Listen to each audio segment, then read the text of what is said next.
everyone. Thank you all so much for being here. This is the Real Magic Mornings talk with Magdalena Arroyo and Virgie Tovar. And I'm just going to let them go ahead and get it started. Awesome. All right, welcome everyone to the 8th Bentonville Film Festival. I know, crazy. 8 years, y'all. So excited. And this morning we're having Magic Real Mornings with Virgie, so I'm very excited to be here with her today. So Virgie Tovar, not only is she an amazing activist, body positive, anti-diet culture, all the fun stuff, but she's also a published author and most recently the Body Positive Journal. And so very excited to be here to get to kind of explore some of those topics, and especially as it leads into, if you're able to go to the next conversation, the next panel following this, related to the topic as well. So if we want to go ahead and dig in, I would love to kind of start with some terms that we tend to use in these spaces. Yes. Yeah. So can you tell me kind of what are we talking about when we're talking about body positivity, body liberation? What is these terms, like, what are we talking about? Yeah, I mean, my entry point to this conversation was actually fat activism or fat liberation. Fat activism. So I got into the fat activism movement through academia, weirdly. So I was in graduate school and I was doing research on how weight discrimination impacted gender among fat women of color. And this really came out of my own experience growing up in a fat body.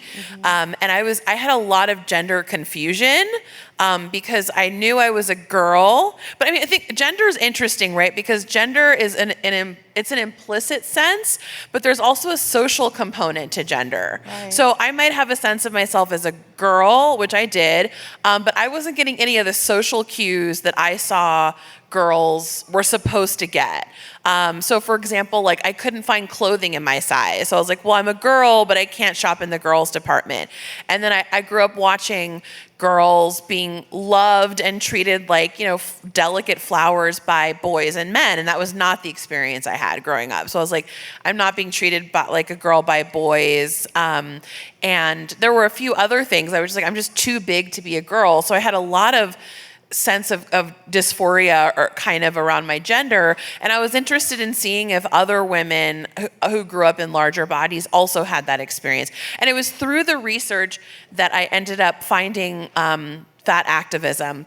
And fat activism really is about and like essentially we live in a culture that is saturated in fat phobia, which means it's like a culture of discrimination against higher weight people. So 70%-ish of like US women are actually plus size, but we're treated more in line with sort of a historic numeric minority. I mean, not that justifies it, but it is a bit of a paradox. Yeah. So anyway, we live in a culture where like higher weight people not only are seen as like less attractive, less appealing, less intelligent, less capable, there are like lived realities and repercussions for that. So like there's a wage gap between plus size women and straight size women. Like plus size women make anywhere between $9,000 and $19,000 less per year than straight size women. There's research that actually kind of explains this phenomenon. In general, plus size women are encouraged to go into more physically laborious, lower paying jobs. And straight size women are actually typically encouraged to have more client facing, public facing jobs, which are also higher paying. Right. So there's that, right? Like there's medical discrimination. Higher weight people are less likely to get preventive care. So like there's research that shows that like plus size women are less likely to get cervical cancer screenings than straight size women. Also when we go into the doctor and are like, I'm having a presenting symptom, we're likely to leave with a diagnosis of like, you just need to lose weight no matter what's going on.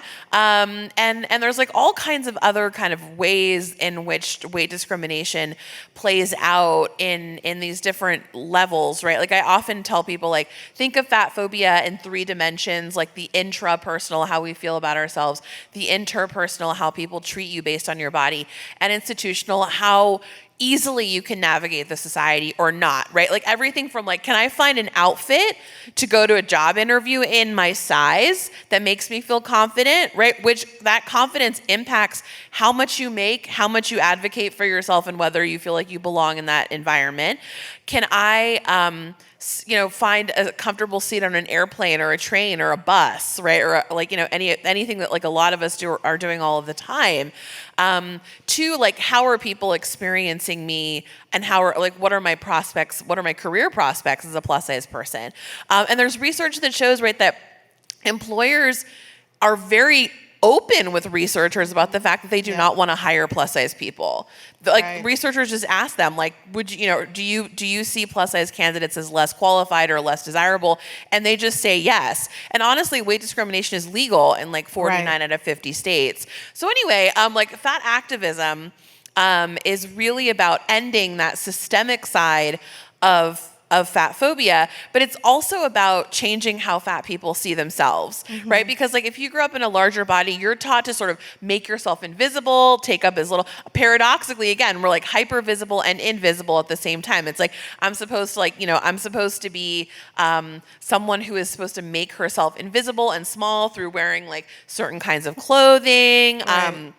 And through certain not colors. taking up a lot of space. Yeah, totally. You only wear like blue, like dark blue and black. And nothing wrong with those colors, but if that's all that you're supposed to wear, that's really not like the full spectrum of expression. So anyway, so it's like, it's changing also how higher weight people see ourselves. And I think honestly, right, like we're taught to see ourselves as failed thin people. Like, oh, you're supposed to be a thin person, you're the wrong size. And I'm like, no, a fat person is not a thin person at all. And I think the other thing that's wild is like, right, again, the research is really clear that, the size of your body and the weight range that you kind of are like ideally sort of meant to have for your body is largely genetically determined. Right. So it is this kind of really complicated thing. And the last thing I'm going to say is like that's what like a long answer, but like, my background was really in like learning pride as a plus size woman, like not being silent, not seeing my body as a product of like illness or something that's wrong, seeing my body as natural, seeing my body as like, beautiful, seeing my body as sexy. Like all of those things are part of the work. And it's like a very big political movement, but like fat activism kind of in a lot of ways predates body positivity, though they're very similar. And I use those terms like kind of interchangeably. Yeah. And, I love that you started the conversation with it being a gendered experience for you, because I think that's how I related to it as well. Yeah. And whether, even the positive connotations to gender, but also the negative ones where like fat women are sexualized, but in a different way. Yeah. And so even that component was also really hard for me to realize that I was also then figuring out what gender looked like, gender expression, that I have to be over effeminate to then get to the same expectation of being seen as a woman, right? Yeah, absolutely. And I mean, like, that's the thing. Like when I was doing the research, I found that a lot of the plus size women I was speaking with, they felt that they had to like aggressively articulate their femininity, like day in and day out. And I think it's interesting, right? Because like there's research that shows that like trans women feel the same pressure. Yes. Yeah. Kind of like I have to assert my gender every minute of every day because the culture is trying to steal that from me. And so I think there is pressure to do the sort of the labor of like performing gender all of the time. And I think plus size women do feel that pressure. And I think plus size people in general feel that pressure. Oh yeah. And you kind of spoke a little bit on this already, but could you talk a little bit about the difference between what the terms that right now kind of body positivity is used by like dominant culture, I think, for the most part. But there's also these terms of body liberation and body neutrality. Can you like talk about some of those differences? Yeah, I mean, I think like body positivity is, I mean, I think there's a little bit of, I think, confusion about the term. A lot of people are like, well, what if I don't like my body? Does that mean I can't be part of body positivity? I'm like, this is not, I mean, it's important for you to have the relationship to your body that you want, and also one that is based in dignity and that doesn't cause stress, right? Because not liking your body is actually a negative mental health experience. And that's, the culture puts that on us. It's not like you failed if you don't like your body, right? If you have body dysmorphia, or you have a disordered-ish relationship to food, that is by design, right? Unfortunately. Yes. So I think it's important to say, like, it's not just about how you feel about yourself, though that's important. Body positivity is really about changing the cultural, status quo, the cultural baseline from negativity to positivity. And so it's important to understand that this is not about, like, you didn't fail if you didn't, like, wake up today and think that you look amazing and dance naked in the mirror. Like, you didn't fail feminism or anything like that. It's really about a cultural expectation of shift. Yeah. And then body neutrality, I think, is a little bit more, I think there is a cultural component, but I think it is more of a personal relationship to the body, where it's like, it's like creating, not necessarily having positivity be the goal, but having neutrality. Like, I neither like nor dislike my body. My body is just a fact. Like, it's just, I have a mind-body connection. We walk through the world, and I don't have to again, dance around naked in the mirror, love myself, or anything like that. And I mean, honestly, what's interesting about body neutrality is, like, we're kind of born with that relationship. Right. Like, we're, in general, children are born before we're socialized into social expectations. We're born with the mind-body connect. And so I see that as kind of like more of the return to, like, the relationship that we had in childhood. And then body liberation, I see them as, again, they're all kind of connected. They're all siblings. But, the liberation component to me is both about society and also about the individual. Mm-hmm. And I think liberation, I mean, it's such an interesting concept. I don't know if there's one definition, but I think, like, the idea is, right, that there is nothing in society that is preventing me from being the person I was meant to be and my ability to thrive. And I think that, personal liberation, and it's very difficult to achieve personal liberation. I mean, I would argue it's, like, basically impossible to achieve personal liberation within a context where there's not that. But insofar as like, I think of it as like a wish or like a desire, thing that's constantly on the horizon, Mm-hmm. But I think it is about kind of letting go of and actively deconstructing our commitments to social norms that actually destroy our heart and our spirit. And I think, like, that's sort of what liberation is. Yeah. Yeah. Yeah. And I think there was something that you said in there that I was thinking, when it comes to body neutrality, I think, for me, it also came with this practice of just kind of being like, yeah. Like this, you don't always have to be preoccupied with your body. And I think that is hard. That is hard to have to continuously do in a society that's continuously reminding you, based on media products and all otherwise. But yeah, so I think definitely a thing that even those who are still seeking that are still on the daily kind of having to fight that bias, internal bias that they have, but also the bias that they've learned from society, right? So yeah, absolutely. And I think, body neutrality really is kind of a critique of body positivity, right? Where it's like, I don't want to have to strive towards having the actual, like, literal opposite relationship to my body than I've been taught. That's a lot of work. It is a lot of work. It is.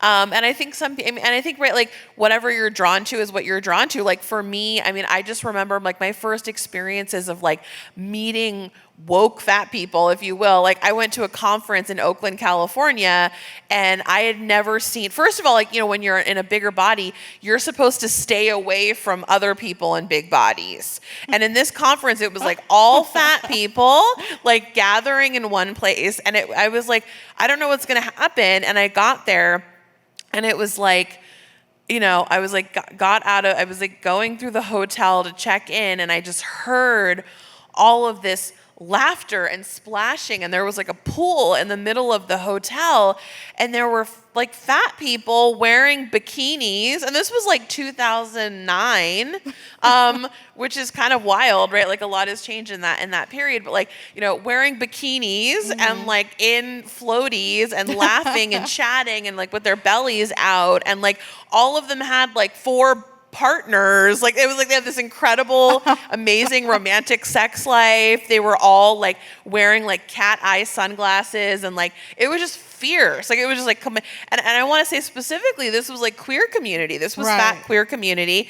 And that. It was like superlative fat existence, and I was like, I had never seen anything like this, and like literally the sort of like the piece de resistance or whatever, like the height moment is like after I see all of these incredible babes wearing bikinis living their best fat lives, this like one amazing plus size woman, she comes out and she's got like a polka dot bikini on, like a vintage red and white polka dot bikini, and she comes out of like over here to on the left, and like you can imagine this whole scene of like all these babes in the pool, and then over here like is like this blood so bikini, she's got cat eye sunglasses, and she's like sauntering out, right, like belly, arms, thighs, and there's a boy running behind her with a parasol to make sure she didn't burn. And I was like, that's what I want. I'm like, and I think that's always been the kind of like, like I'm just like an over the top person. And I think that I was like, that's me. Like I'm not a body neutrality person. I'm that person, you know? And so, you know, and I think like each of us is drawn to a different aesthetic around like what their political commitments and their heart commitments look like. And for me, I'm like, that was the moment that I was like, I've converted, right? And it's so fun. It's like I very much see it as like it was like a religious experience where I was like, I gave my life over to fat activism in that moment. I saw a miracle and it changed my life, right? Oh my goodness, I love that. And if you're not picturing it right now, the way you're describing it, they also allude to kind of that type of imagery in Shrill, right? Yeah. When they do the scene with the bathing suit, I think they definitely allude to that kind of experience of being able to see like joy and fat bodies kind of in the same space. Totally. And, like you said, all together in one space is awesome. Now, I know that you kind of mentioned that there's kind of 3 different layers for you, where the intrapersonal layer of like the internalized messages that you may hold, but kind of also how you engage with others, you said that. And then there's also the interpersonal, inter-institutional. Yes, thank you. I'm like interpersonal, institutional. But I also know that as someone who had to do kind of the journey on my own, there's also yes, we do a journey on our own, but what made you want to go help others and kind of write these books and do some of the articles and start podcasts? Like, what made you want to then do this for, like, kind of seek that out as activism for others then? Yeah, I mean, it's kind of like, I mean, I asked myself that question. I'm still working through that. I mean, I think there is something where it feels like an instinct. I mean, I will say I'm someone who benefited immensely from feminism, like from other women doing that work for me, to me, with me. And I think that I mean, like my first introduction to politics was actually anti-racism. But I think, and that really matters to me. That's like a core identity. But then I very quickly after, that was my introduction to politics. And then very quickly after that, I became a feminist. And it was like, and I think there is a stewardship component to feminism, because like you always be recruiting, right? Like it's like the revolution needs the numbers. And so I think I feel like I was gifted this incredible liberatory ideology. I mean, I just remember learning feminism and it was like, have you ever considered that your pleasure matters? I was like, no. Like, have you ever considered that like patriarchy is real? I'm like, and it was just like so, it was just so mind-boggling. Like they were like, "Did you know you don't have to apologize and you deserve orgasms?" I was like, "No." And, so, and I think like it was like electric, to like have that moment of like being taught that by another person. Yeah. And I think, for me, I think that there was like an instinctive component that came out of that. I think also, to be fair, like I have a really problematic childhood. And so I think I do have that like hero savior tendency. And so I think there is this sense of like wanting more justice in the world. And a little bit is about that little girl who didn't feel like there was justice for her. Yeah. And so I think there's that. But yeah, I mean, I just really felt like also, I think having like the academic background really helped people. Like it really helps people to understand this is not just a personal journey. You are literally living in the shadow of history that made this moment inevitable. Ooh. Like diet culture has existed in some version or another since like, as we know it, since like the 1800s. Right. And it comes out of white supremacy and colonialism and a lot of really weird, strange history. Like a lot of the people who are the grandfathers of modern day diet culture were virulent anti-sex and anti-masturbation advocates in the 1800s. So like Reverend Sylvester Graham, who invented the graham cracker, John Kellogg, who is associated with like the Kellogg cornflakes. These are two men who both advocated for dieting and for never having sex. And because they saw both as entry points to pleasure. Right. Which they found, which they saw as the entry point to immorality. And so it's important to understand that when like our culture still sees a person in a larger body as a less moral person. That because of the lack of quote unquote alleged lack of discipline or lack of control with relationship to food, that goes all the way back to Sylvester Graham. That goes all the way back to the 1800s. So I think it's important to understand, right, like that all of this is deeply inevitable and it can be explained and like it doesn't mean that it doesn't harm us, that it doesn't affect us. But I think when people understand this isn't just about like, oh, you don't like your body because you like just boo. It's like, no, we live in a culture where that's an inevitable outcome for almost everyone. And so how do we deconstruct that? And I think like I did feel that sense at that time when fat studies, which is kind of the scholarly side of fat activism, there was very, very few people doing any work in that. And I did feel like, okay, I have this background and I have this experience. And so I think like synthesizing those two things felt really important. I think in general, I do feel this urgency, and there is a bit of like that feminist spirit where I do feel particularly committed to like feminine people and women. I really do believe that we deserve happiness and joy and the ability to thrive. Yeah. And I do believe we live in a culture where a lot of mechanisms are in place to prevent that. And I'm just like, I'm just happy. I'm like, if I can help you in any way to like feel better, to feel freer, to feel less bad about yourself, to feel less like something is your fault. And again, to get you closer to like the pleasure and the thriving that you deserve, like that brings me a lot of joy, Oh, I love that. Like snaps, y'all. Okay. So, as you were speaking, it also kind of brought something up for me that I was thinking of in this journey that is also kind of the performance that we have to put up as, because even though I was unlearning some of these things for myself, these were private things for me.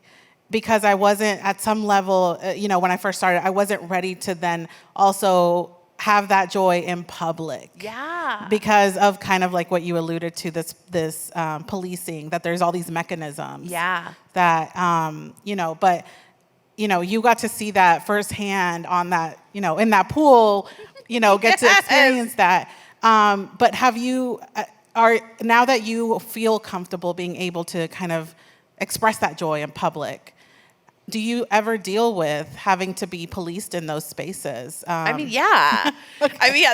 Right. Like the people do not want to see a happy fat woman. And I'm like, I'm also a racialized person. Like I'm also a person of color. So it's like nobody wants to see, because I think people see, especially Like there's so much misogyny in general. Like in general, women's joy is something that our culture does not like. Right. And it's really shitty to actually have to say that. It's really shitty to have to deal with that. And I mean, I've dealt with that in so many ways, even in like my very intimate relationships. Like I remember one time I was dating someone who clearly had been quite socialized into misogyny, and I could tell that like the sound of my laughter irritated him. Wow. And I was like, you are deeply upset when I am joyful. And he's like, you're right, I am, and I should work on that. And I'm just like, that's misogyny. I'm like, literally, right? Like that kind of like terror and like disgust of female joy or like women's joy is implicit in our culture. And then certainly in a larger body, my role as a plus size woman is to, and again, this is a social thing. This is like a societal thing.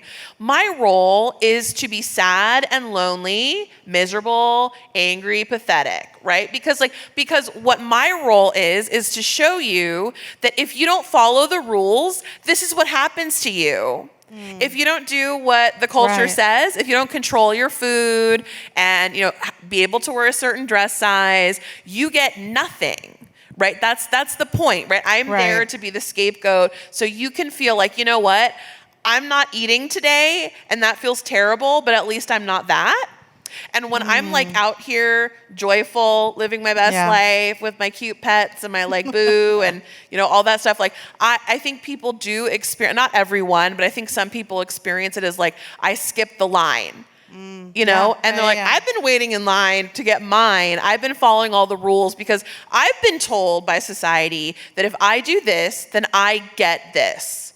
And I mean, at the end of the day, again, the data suggests that not only does privilege not actually give you happiness, right? No. Like, obviously, I mean, I want to caveat and say, like, obviously, right? Like when I'm talking about privilege, I'm not talking about like you have access to clothing, a home, and food and medical care, right? That's like a basic thing that human beings need.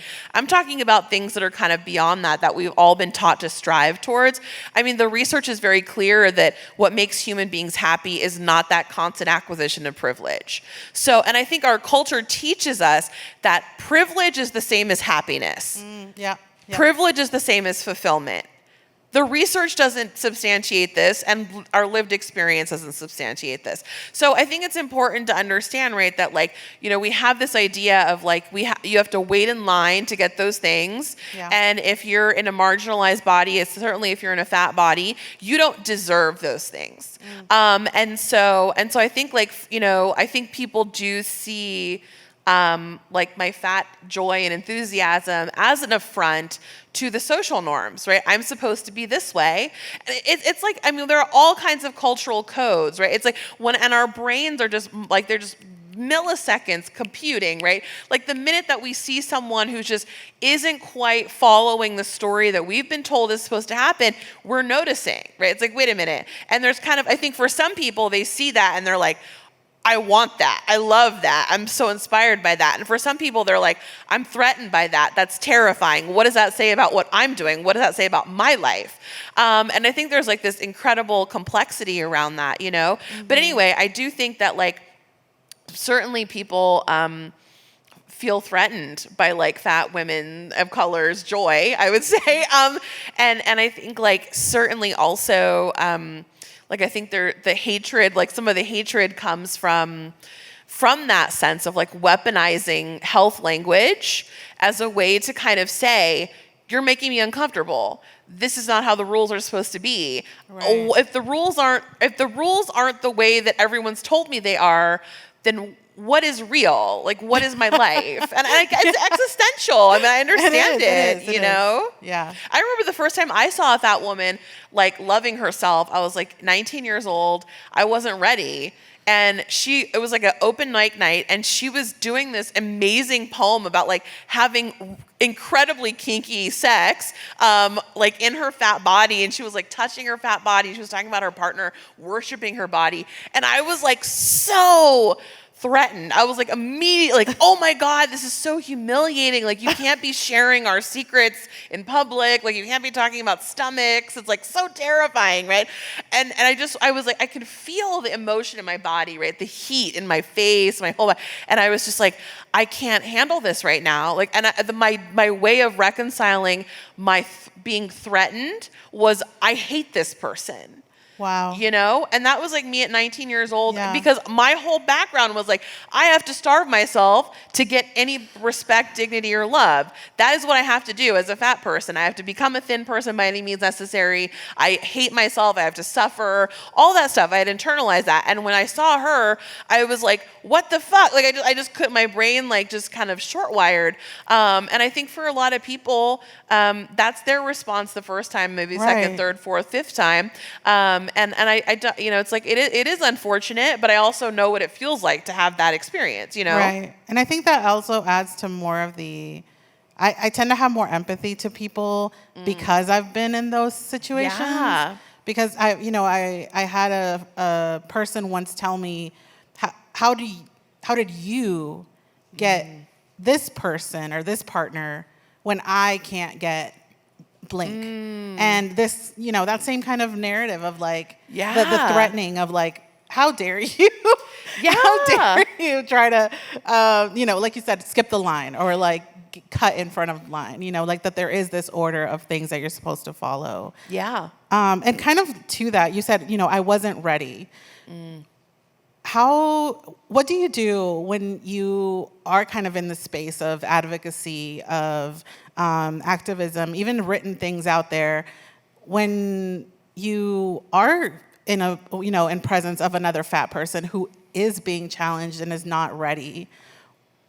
What kind of, how would you respond, or in what ways do you kind of approach those situations?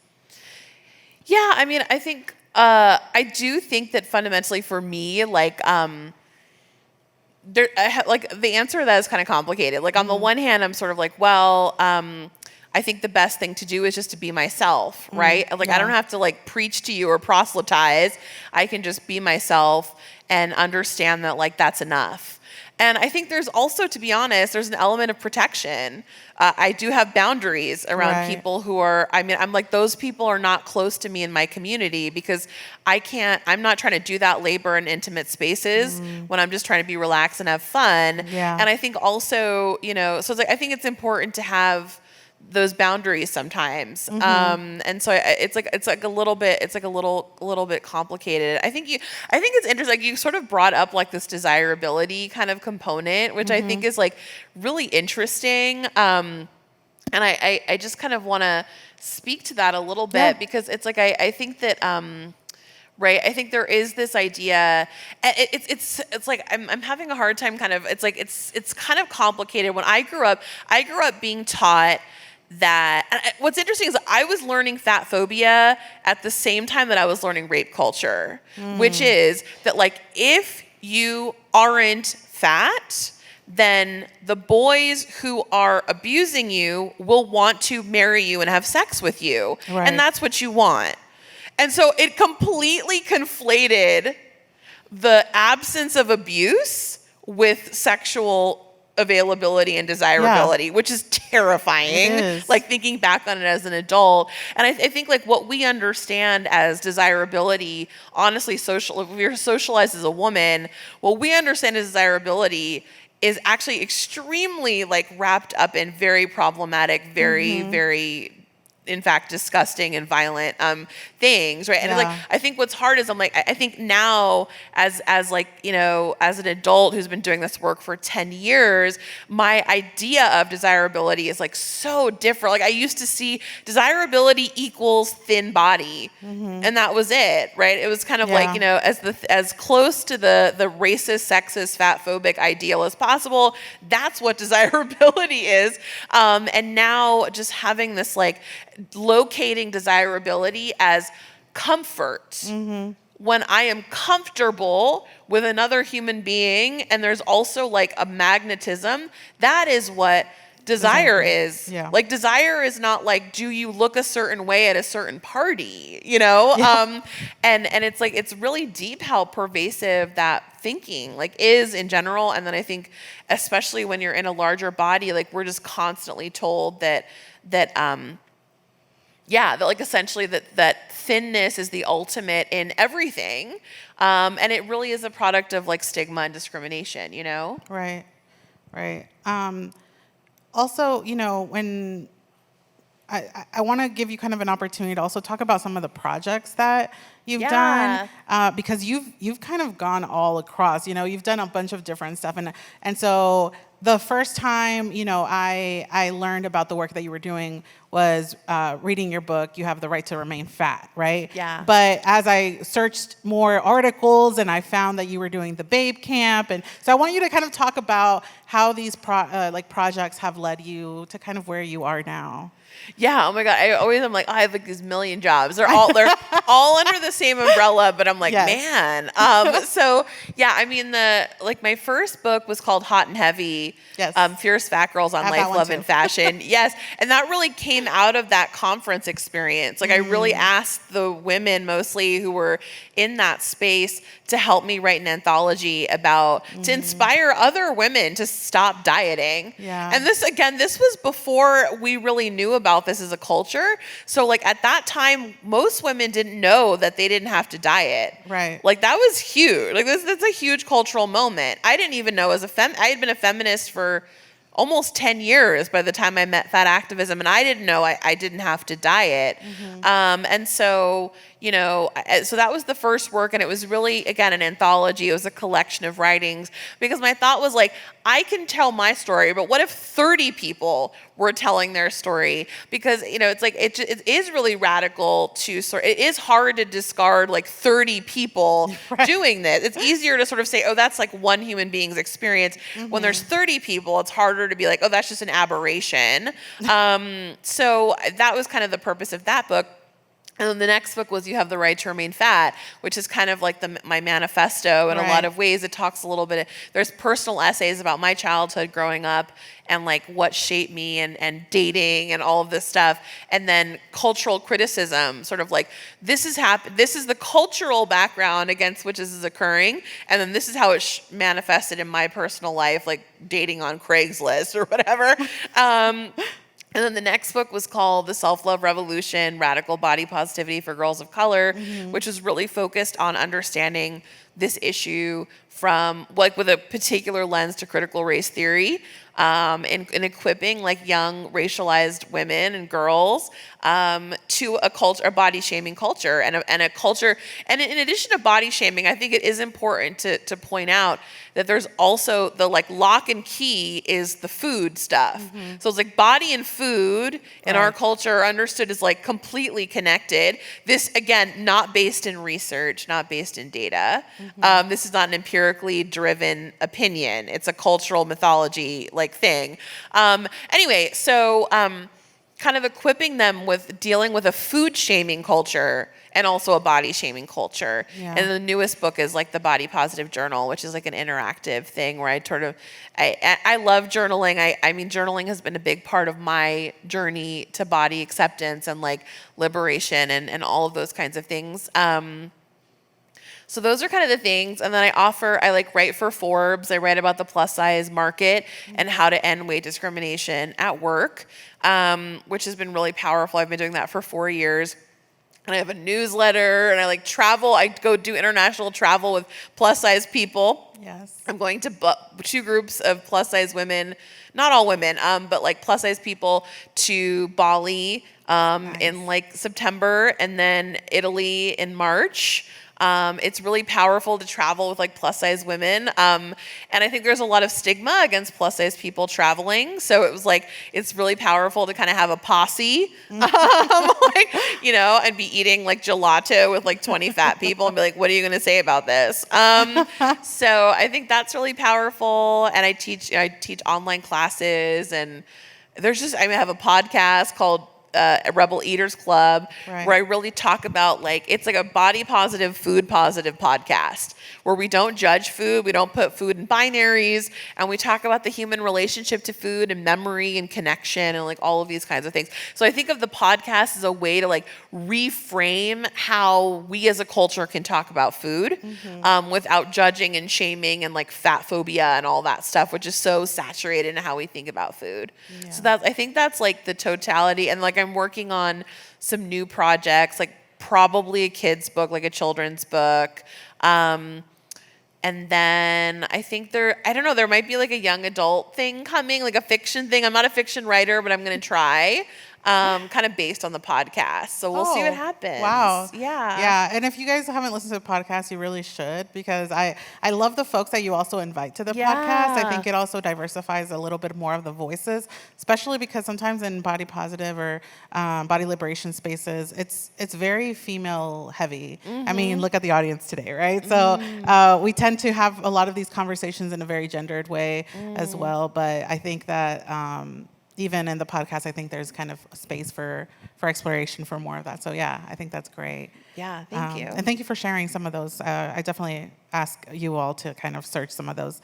And kind of coming back a little bit to my kind of connection to finding some of your work, you know, You Have the Right to Remain Fat.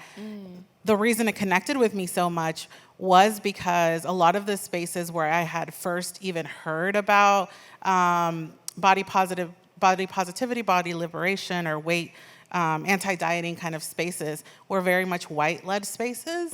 And so your book was the first time I actually connected with a person of color, but also my background being Mexican, I also connected with some of the stories you shared about being a little girl and having those kind of memories of associating these negative connotations with tamales, you know, and so for me that was like such an impactful piece. So would you mind kind of sharing a little bit of how that piece really was also part of this journey for you, kind of the cultural piece? Yeah, I mean, it's like I grew up in a Mexican immigrant home, and everybody, I mean, when I look back at my pictures of like my great grandparents, like we all have the same body, you know, it's really powerful. I mean, I think for a long time I thought something is wrong with my body, I have to change it. Right. And then now I look back and I'm like, of course I have this body. Literally my grandfather, my great-great-grandfather, my great-grandmother, my great-great-grandmother, my grandmother, my mother. Like I'm part of a lineage of like bigger people. Yeah. And I can say that with like delight and joy at this point.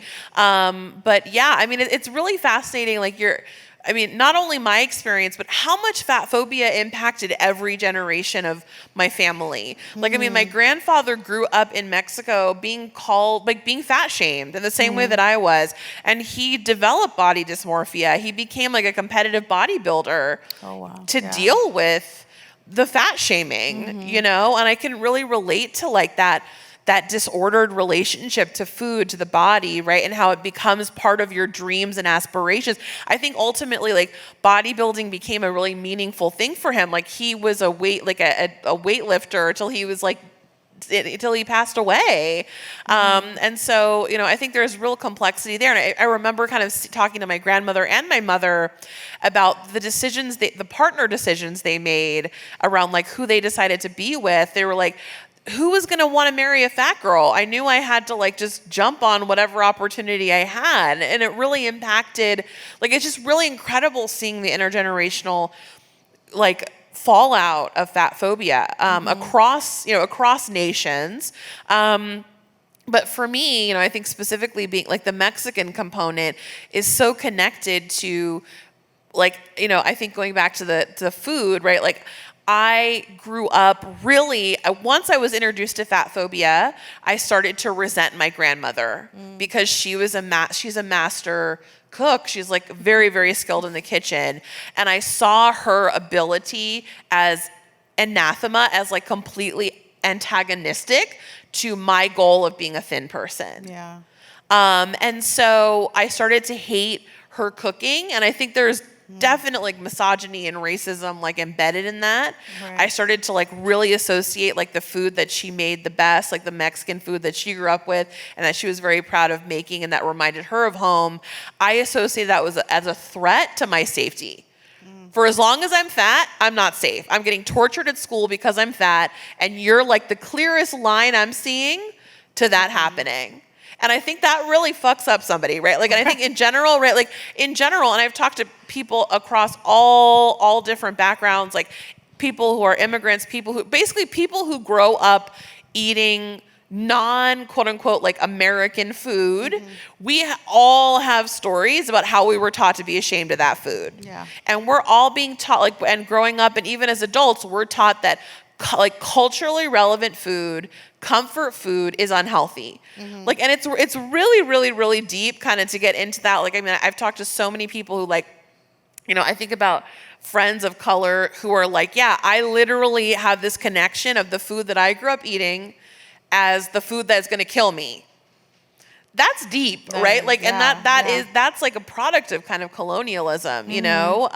Because, right, comfort, and I think that, right, like we're taught that comfort eating is like terrible. Right. Do not comfort eat. That's like an eating disorder, right? Like people really have like this horrible association with comfort eating.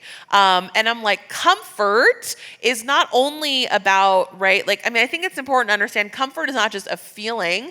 It's like it manifests physiologically. Like when you are in a good mood, when you feel comfortable, you absorb more nutrition. Your immune system is stronger. You have better mental health, right? Like when you are not allowed to access comfort, and food is one of the very first things that we learn as human beings, that we can access comfort and a sense of feeling okay from food. Like we learn that as children, as infants.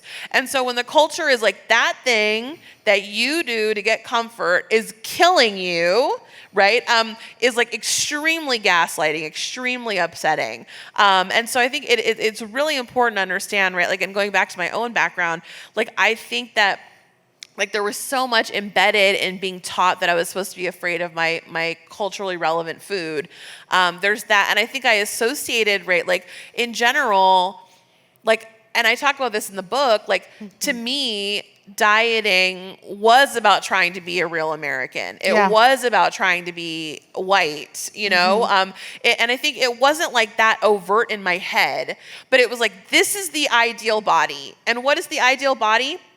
It's a white, thin, like cisgender, able-bodied man, essentially. Yeah. And that goes back to, I mean, going back in history, the BMI was invented also in the 1800s by a Belgian mathematician named Adolphe Quetelet, and he used only white men to create this measure, and we're still using it as the ultimate measure of health in the United States. So like, I think it's important to understand that we're in the shadow of like extraordinary misogyny and white supremacy and all of this stuff. But anyway, it's like, even to this day, when we think of the healthiest American, who do you think of? Like in my head, I'm like, I know exactly what I'm thinking of, right? Like, and it's like, it is definitely a white man, right? Who's young and able-bodied and like all this stuff, right? And so, so anyway, I think for me, I was using the word thin or the word beautiful, but embedded in that is that history, is that colonialism, is that white supremacy, is that misogyny. And so, I mean, of course, like the tension of like wanting to be loved by your culture and you're in the United States context, right? And then wanting to be loved by your Mexican family, which was what I was like, I was competing. Those things are often antagonistic, you know? And so, I think that I'm still reconciling that. And I think the fact that like, but yeah, I think like obviously also having like so much trauma in my family also really impacted my ability to connect and all. So there's a lot of different layers there. But I think for me, I realized, right, that when I was getting fat shamed as a kid, embedded in that was a lot of things. You know, it's acceptable to hate fat people. It's acceptable to shame fat people in our culture. It is not acceptable to overtly, I mean, obviously it depends on where you are. Like, I don't want to say this is true, but like in the Bay Area where I live, and where I grew up in California, it's not acceptable for you to just be like a full-blown like a racist. It's not okay for you to be a full-blown misogynist. Like, you can't go up to a woman and be like, you can't drive just because you have like, you're a lady, right? Like, I mean, that's like cuckoo pants, right? You get laughed off the. I can't go up to you and just be like, you know what? I think of you as inferior because you're a racialized person. But I can say, you're fat. And I think less of you because of it. And that word fat can encapsulate not only your body size, it can encapsulate all the other stuff that isn't allowed to be articulated. Right? Embedded in that is the misogyny, embedded in that is the racism, embedded in that is the xenophobia. And yet I'm out here thinking this is all about being fat. But like this is absolutely about being brown and about being a woman as well, you know? Yeah. And I think Gloria from Nalgona Positivity as well alludes to this, where she says, you know, immigrants in general, you know, they may not be able to have certain access to things. So how do I achieve certain privileges with what I do have or what I have control in, right? So I can't change my skin color. I can't change my citizenship status, but I can change to fit into thinness, right? This idea that I could strive for thinness to fit in. And, you know, you talked about the Bay Area, and it made me think of a conversation we were having recently about how even these things kind of vary based on region. So here in the South, we have, you know, Southern culture as niceness. So sometimes diet culture comes in family structures as it's a concern for you. So I'm going to be, oh, honey, I'm worried about you. Maybe you shouldn't be, you know, you should be more concerned for your health, or you should be eating, you know, I'm going to take care of you, so I'm going to help you eat less. So like this policing in a nice way also comes in a lot of family structures that I think that we also don't like to group under this thing, because it seems that since it is kind of this like diet culture as a vilified thing, and when we are unlearning those things, that we sometimes then have to grapple with the idea that even those niceness pieces can still be part of that, you know, negative, you know, association with diet culture that we may still hold. So thank you for bringing that in also with the trauma. I know that we're kind of right now in Bentonville Film Festival, and so I wanted to give also an opportunity to talk a little bit more about how film plays into this. If we can just kind of, I was curious because you know, I have a very, very early memory of seeing myself represented on film, or like when I could see myself and I was like, oh my goodness, like what memories do you have of when it comes to whatever identity you can think of, like, you know, fatness or being a woman of color or any other identity? Like what memories do you have tied to those things when it comes to film that you can? Yeah, I recently did like a deep dive into Real Women Have Curves for this show. It was a podcast called This Movie Changed Me.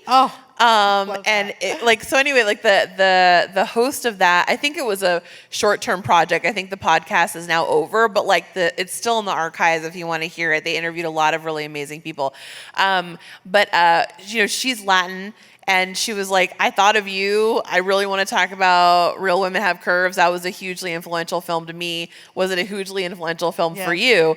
And it was like, you know, and it was so funny because like I was like, yeah, I remember that. Like, I guess that was. And then like as we got into it, I can remember the day, what we did, how we got there. Like I remember like a ridiculous amount of recall. So like I think it impacted me even more than I realized. And I think there are a few things that I kind of want to point out. I mean, obviously it was like a film with a plus size character, America Ferrera, like her breakout role. Right. And I think one of the things I really related to was the tension between her and her mother and her ultimate decision to kind of leave, you know?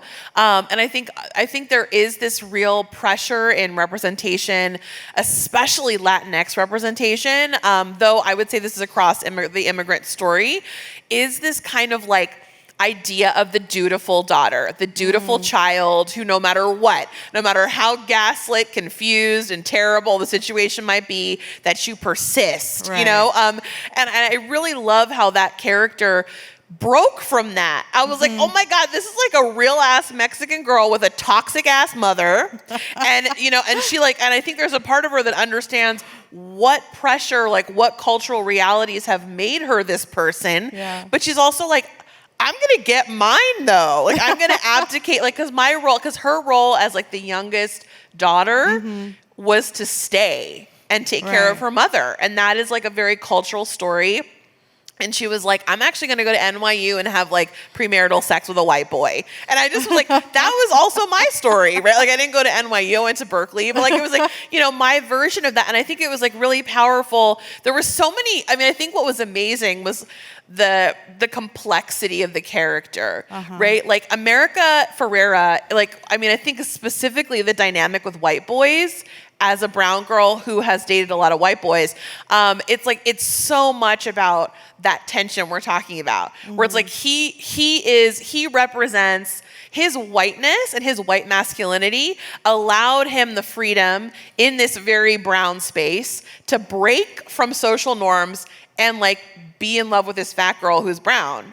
Right. His white masculinity like allowed him to be that, whereas maybe some of the brown boys around her just didn't have that flexibility. Yeah. So all of a sudden he's now an object of desire because of his flexibility in society. And I'm like, I know that story. I know that story so well, right? Because for me, I grew up with mostly brown people, and like I got treated really poorly by like the brown boys around me, and they were all kind of like in line with each other. Like it was like they were checking each other, like if anybody had any interest, there was a boy checking that boy. And it wasn't until, and like my first sexual experiences were with white boys, because like I had to outsource my sexual experiences. I wasn't having them in the environment where I was existing, which because I had been cast as like this like fat pariah. And so when I started becoming like interested in sexual exploration, I had to look elsewhere, and it was white men who were like there, to be that like adoration in the same way that it was for Anna in that movie. And so I think so seeing her in a fat body, seeing her dynamic with her mother, seeing her as somebody who was like really talented, and who was really smart, and who basically saw, and I think again, this is not in the narrative of the film, but embedded in the narrative, I feel, or I read, that like part of her dealing with her toxic mother is escaping to these like institutions, like these sort of like reputable higher education, like higher learning institutions, which is exactly what I did. And a lot of immigrant girls do this, right? You end up with a white boy and you go to like fucking a good college. And that's how you deal with like xenophobia, racism, and the fallout of intergenerational colonialism. I'm like, I don't know what to do besides like fuck white dudes and get a degree, right? Like, and I really loved seeing that in America Ferrera, It's not the only story, right? But it was a really and there's a moment in the film where she's like takes her clothes off and she looks at herself and she's like, I like what I see. And she's got this partner who's like, you're beautiful.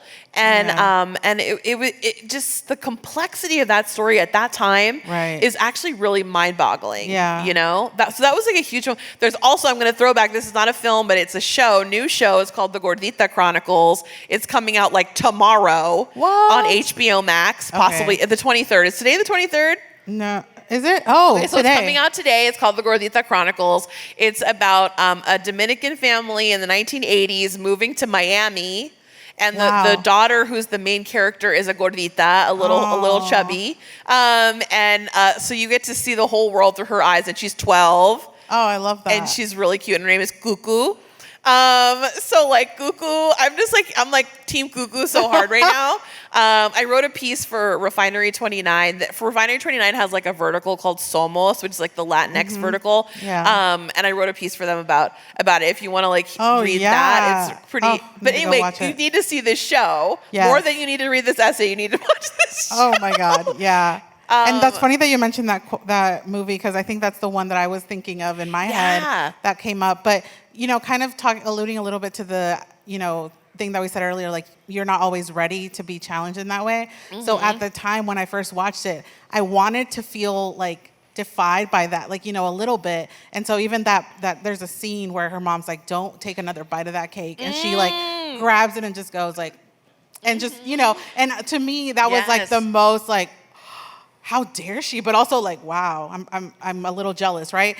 But also I added these qualifiers at the time. I remember in my head where I was like, oh, well, of course he's interested in her. It's summer, like nobody's gonna see them at school. Like I started like, oh, they went to this private place. Like there's this hidden relationship going on. Like, yeah, like that makes sense. Like, of course he would like have this hidden relationship, wouldn't take her out. Like I started qualifying it in my head based on the experiences I had at the time. So even that like made me feel like I had to qualify those experiences. So that's, crazy to now reflect on that now that you said that. Yeah, it made me think. So yeah, that's awesome. Whoa. I wanted to open it if we have one or two questions in the audience. I know we're like at the end and I apologize, but if there What time is it? I know, we're like, we got a couple minutes. Right. Literally one. Just kidding. Literally Is there one question? 1 minute. One question. Real short one.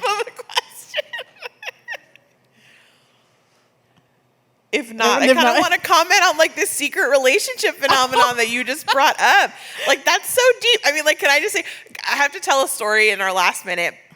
Recently, I got an email he writes the love sex column or one of the love sex columns for slate.com. And he was like, I have a question. I'd love to get your opinion. He's like, I've got a question from a man. He's like, how do I draw the line between, he's like, I desire plus size women. How do I draw the line between like just a normal level of desire and objectifying these women, which I don't want to do. And it was like this really beautiful kind of like sweet sentiment. And and my response was I was like, first of all, there is not a single man who is prevaricating or concerned about only dating thin women, which could be called a thin fetish, which could be called objectification. There is nary a man who is worried about that. And I was like, so I just want to say that. And I was like, and I want to say also, like I talked about like the role. I'm like, desiring a variety of bodies is a very normal and positive thing. Yeah. Desiring, like, I mean, and I think I specifically was kind of talking about how a lot of men do desire plus size body. A lot of people, not just men, do desire plus size bodies among other bodies. But straight men in particular get checked by other men on that.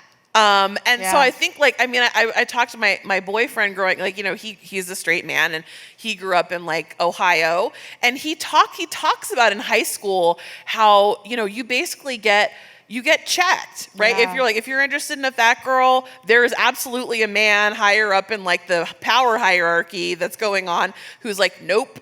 You know what I mean? Yeah. And it was like, it's just really powerful to kind of know like the drive to privatize. And again, this is not just fat women. This is disabled women. This is trans women. Right. This is like, this is like women with darker skin. This is what like, and this is like women across the board, right? Who are marginalized and who the desire for whom are being forced into the private space. Right. I think it's important to understand there's a lot of forces there that are making that happen, and that's not okay. But like to step out on those rules is like, that is a thing. And I think we need to change those rules of engagement. Like there shouldn't be people checking you on your desire in order to maintain like weird hierarchy or something. Yeah. But anyway, I had to add that. Yeah.